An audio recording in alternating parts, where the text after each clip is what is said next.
Salam alaikum à tous. Déjà, je voudrais vous remercier, celles et ceux qui ont envoyé un message de soutien par rapport à l'action qui a été faite par rapport à Morsi et tous les musulmanes et musulmans qui sont morts par le dictateur sanguinaire Al-Sisi. Gros remerciements où on avait fait un appel un peu à tout le monde de pouvoir faire au moins quelque chose. Et je salue Gad Mahrez qui a zappé carrément les officiels ministres égyptiens. Ah, vous savez, Al-Sisi a tellement eu peur que dans l'histoire du football, chaque chef de gouvernement ou chef d'État participe à une finale comme ça, que ce soit la CAN, la Coupe d'Europe ou le championnat du monde. C'est dans ton pays, t'imagines, avec des centaines de millions de téléspectateurs qui suivent ces compétitions. Al-Sisi n'est pas venu. Première victoire. Deuxième victoire, Mahrez, ça tourne de partout. Sans compter, alors je ne sais pas s'il a fait exprès avec la médaille, on le cache et ça fait le chiffre 4, voilà, etc. Encore un deuxième message, etc. Donc, je salue ce joueur qui est un engagé, hein, qui ne s'est pas arrêté là, hein, qui a envoyé deux super coups francs au mec du Front National, que ce soit Ménard ou je crois que l'autre qui s'appelle Toboul ou Boul, enfin bref. Il les a fracassés. Maintenant, je veux revenir au sujet qui nous anime aujourd'hui. Le sujet, c'est que on voit un monde musulman qui est en train de se disperser, qui manque d'unité. Tout le monde réclame l'unité, mais personne ne fait l'action de l'unité. À cause de quoi? Ce poison, ce nationalisme. Regardez ce qui arrive. Nous en souffrons déjà pour ceux de France. La guerre qu'il y a pu avoir et qui continue. Mosquée marocaine, mosquée algérienne, mosquée gréco-maurienne, mosquée, turque. Dites-moi sur quoi vous vous reposez, sur le Coran, sur la Sunna, ou sur quel hadith vous dites le Marocain, l'Algérien, etc. Chez nous, les sunnites, on reconnaît que 4 écoles, mais 4 écoles qui ne veut pas dire ne pas prier ensemble, ne veut pas dire qu'il faut croiser le fer ensemble. D'accord? Non, c'est 4 écoles avec des approches qui sont différentes. Mais elles sont à la marge. Elles ne constituent pas le tronc commun. Faire le ramadan, le zakat, la prière, aller faire le pèlerinage, tout ça, etc. Tout ça, ça ne bouge pas. Je veux dire, et les grands axes ne bougent pas. Encore une fois, ce sont sur des détails. Alors pour certains vont dire que c'est pas un détail, vont encore se battre encore là-dessus, que le mot détail n'est pas assez. Bref, arrêtez. Il y a un danger. Et vous êtes tombé là-dessus. On le voit à travers, bien sûr, le football. D'ailleurs, moi, je suis très content. Il y a des gens, quand j'ai fait l'appel pour un Morsi, qui m'ont dit « Ouais, lui, il est trop facile qu'il parlait le turc. » Certains me prennent pour un turc. Certains me parlent, me disent « Ouais, mais lui, nanana. » Et en fait, tout ça, je suis content. Souvent, on me fait la réflexion. Il y en a qui me prennent pour un basané, pour un black, tout ça avec des îles. Enfin, j'ai droit à tout. D'accord? Mais moi, je dis, alhamdoulilah. Vous savez, mon père, quand il est mort, ici en Turquie, quand il était malade, j'ai demandé à ma mère où l'enterrer. Vous savez ce qu'il avait dit, mon père? Il dit, écoute, je ne veux pas être dans un frigo. Là où je meurs, tu m'enterres, parce que toute la terre appartient à Allah. Ben, mon père avait tout compris. Comprenez ce message à ceux qui disent je vais arriver au bled, à côté du village, de trucs, tout ça, etc. Ce nationalisme, c'est un poison. C'est un poison, alors, qu'on soit avec des gens que nous avons une accroche commune. Moi-même, je suis originaire de Marseille, tout ça, je suis bien sûr touché quand ça touche des Marseillais, quel que soit le truc. Bah, déjà, je suis à fond l'OM, tout ça, etc. Mais parce qu'on a quelque chose en commun. Comme quand l'Algérie gagne, alors pour certains, parce qu'ils n'ont toujours pas compris ces ânes, hein, excusez-moi, vous les ânes, même ville qui s'appelle mon nom, hein, Beni Razli, d'accord, donc oui. Alors mes parents, mon père est d'Aïd Mouchent et ma mère d'Oran, voilà. Je suis content pour l'Algérie, je suis content pour les Algériens, parce que 99% de ma famille est en Algérie, etc. Oui, je suis content pour l'Algérie. Voilà, c'est comme ça. Je suis content pour les Turcs parce que c'est une nation que j'aime, c'est une nation que j'ai d'ailleurs eu la chance d'avoir la nationalité, un pays lequel j'ai fui. Alors ceux qui me font aussi pareil, les trucs d'Akaf à la Hijda, moi je l'ai faite, je vis en Turquie d'ailleurs, voilà, parce qu'il y a Erdogan et le travail qu'il fait pour les musulmans. En Turquie, dans l'Europe et dans le monde. Revenons au sujet, au cœur du sujet, c'est votre poison de ce nationalisme qui amène à des guerres fratricides. Aujourd'hui, regardez bien ce qui est en train de se passer. En Tunisie, on refuse le burkini. J'ai des gens, l'Algérie, des gens qui veulent passer avec la barbe, selon la taille de la barbe, ils disent non, toi tu rentres pas. La femme avec le voile, si c'est niqab, tout ça, tu rentres pas. Moi j'ai des Tunisiens qui m'ont contacté encore aujourd'hui, ils m'ont dit, Mourad, ma femme elle porte burkini, il est tunisien, hein. Il m'a dit, elle peut pas se baigner à la piscine. Ils ont dit parce que ça fait peur aux Européens. Et qu'est-ce que ça veut dire cette histoire de peur aux Européens? Explique-moi, ça veut dire quoi, peur aux Européens? Au Maroc, même tarif. On dit que le roi, en plus, descendant du prophète et tout, etc. Encore une fois, moi, je ne fais pas le procès au peuple. Je fais le procès aux dirigeants.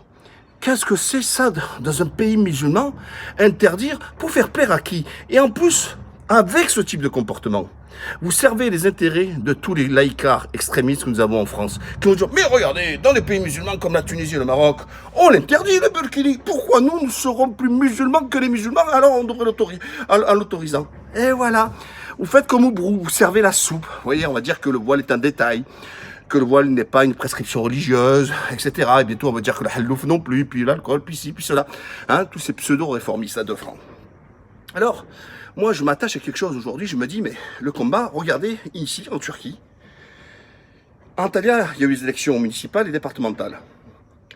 En France, on appelle ça les cantonales, si vous préférez. Moi, j'habite à Alanya, à 140 km en Antalya. Antalya qui est une terre kémaliste, gaucho, laïcarde, à la Val. C'est encore Val, c'est un moine à côté, c'est un imam à côté, je veux dire. Il fait ramadan à côté, tellement c'est des bouffeurs de... C'est vrai que tous les gens que je connais de confession musulmane, souvent originaires, enfin Maroc, Algérie, ils sont choqués parce qu'ils n'ont jamais vu, eux, autant de laïcards dans un pays musulman. Ben oui, ça existe. Peut-être que dans les autres pays, on ne leur lance pas trop l'expression, mais ici, ils y vont.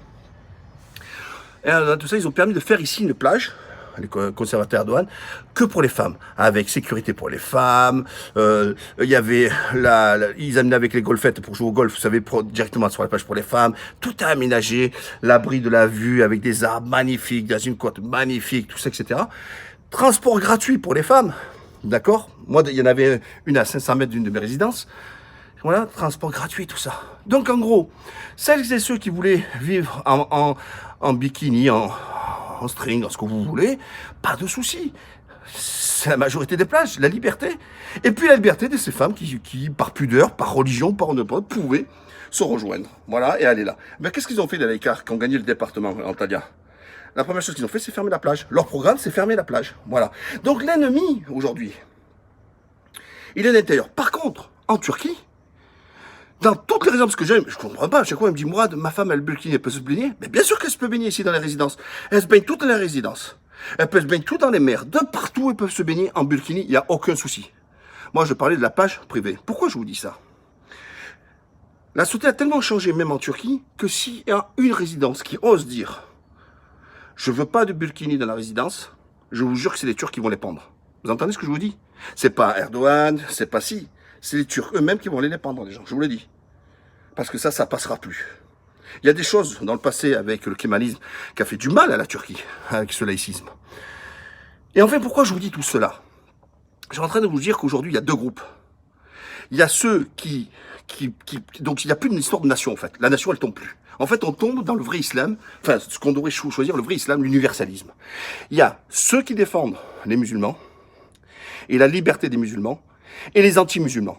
Je viens de vous faire la démonstration qu'en Tunisie, qu'au Maroc, que dans certains départements en Turquie, etc., il y a des gens qui font la guerre aux musulmans. Oui, parce qu'ils sont musulmans. On leur enlève des libertés, des droits. Donc, c'est le moment aujourd'hui de déconstruire ce schéma de disant « Je suis algérien d'abord, je suis turc, je suis marocain ». Non. Si tu es musulman, d'abord tu es musulman. Le reste est complètement secondaire. Si on met en priorité sa nation, ok, mais viens pas après. Tu peux pas dire revenir avec un nationalisme quand ta propre religion te parle d'universalisme. Elle ne parle pas de frontières. Citez-moi dans le Coran où on te parle de frontières. Rien du tout. Alors ça ne veut pas dire qu'on ne doit pas respecter là où on vit, défendre les intérêts de là où on vit, tout ça, etc. Mélangez pas tout. Je vous dis que la priorité aujourd'hui, c'est quoi l'union? L'union par rapport à la religion. Moi, aujourd'hui, ma proximité, elle est d'abord avec mes frères et sœurs de religion. Parce que ce que je partage et qui est important dans ma vie, dans la hiérarchie des choses, c'est d'abord ma religion. Le reste est secondaire. Si vous pensez que la première chose qui prime pour vous, c'est l'appartenance à une nation, ben, unissez-vous avec les gens de votre nation et le reste deviendra secondaire. Et donc la religion deviendra secondaire. Il faut arrêter de se raconter des histoires. Et à un moment donné, regardez, politique extérieure. Nous avons les Saoudiens, troisième lieu pour les musulmans en Jérusalem, ils n'en ont rien à foutre. Maintenant, on appelle ça le Likoud arabe, avec les Émiratis, le Bahreïn et tout, qui roulent avec Israël. Contre qui? Leurs frères palestiniens. Voilà. Jérusalem n'est pas pour eux un problème. L'autre, il veut en faire la capitale de l'État d'Israël. Ça cause aucun problème. Donc, vous voyez, on n'est plus dans une notion aujourd'hui de nation. C'est ceux qui se battent pour le monde musulman et ceux qui au contraire, sont les collabos pour certains, collabos pseudo-musulmans, je ne sais même pas s'ils sont musulmans d'ailleurs, hein, la famille Saoud et compagnie, qui servent les intérêts des Américains et des sionistes, et pas du tout l'intérêt des musulmans, et là, entre autres, les musulmans de Palestine, et bien sûr de récupérer ce lieu saint qui est Jérusalem. Voilà, et je peux encore m'étendre.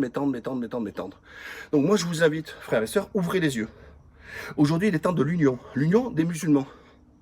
Et de mettre en premier, de mettre en principal, de mettre l'islam et sa religion en premier. Ah, je sais que pour certains, ça va faire peur. Ils vont dire, moi, te rends compte, il oppose la République, il oppose avec la nation et tout.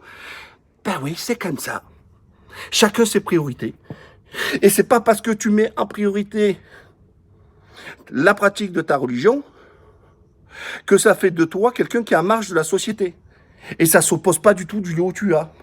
Parce que ta religion ne t'empêche pas de respecter les règles et les lois du pays où tu vis. Au contraire, le discernement, c'est les musulmans qui l'ont inventé. C'est dans le Coran. Le discernement, c'est un mot musulman. Et on doit discerner. Et voilà, de faire la part des choses. Et enfin, à ceux qui... J'envoie un message quand même à ceux qui soutiennent justement ces Saoudiens et compagnie, qui nous passent notre vie à nous parler des... je parle ceux qui sont... Alors, ils ne sont pas des salafistes, hein, parce que les salafiyas, c'est suivre la religion. Hein, je ne sais pas comment il faut les appeler, on va les appeler les Saouds, hein, qu'est-ce que vous voulez que je vous dise? C'est les Wahhabites, pardon, les Wahhabites. Ils vous parlent de Hijla. J'ai vu des gens qui sont venus d'Algérie, qui sont venus en France, et les mecs qui me parlent de Hijla. Je dis, mais attends, t'as fait la Hijla à l'envers, toi. Tu viens d'un pays musulman et tu viens de me parler de Hijla aujourd'hui. Et vous pensez qu'à parler à demander de l'argent pour construire une mosquée encore plus grande? Mais oh, mais si vous n'avez pas la foi. Je dis, Linda de Souza, elle est venue avec une valise en carton. Mais c'est parce que vous ne croyez pas en Dieu. Si tu crois en Dieu, tu prends tes affaires et tu te barres. Et tu demandes à Allah de t'aider. Mais c'est parce que vous n'avez pas la foi que vous le faites. Vous attendez quoi? Des millions, des milliards pour partir? Il y a des exemples, je peux vous en donner, qui sont partis avec rien. Mais parce qu'ils ont la foi. Donc arrêtez de inventer aux gens de leur dire Hijla quand vous passez votre temps à vouloir rester. D'accord? Voilà. J'en ai terminé. J'espère que ça va donner à réflexion. Donc, faire en sorte de réarchiser les choses. Et stopper ce nationalisme qui devient vraiment un poison. Salam alaikum à tous.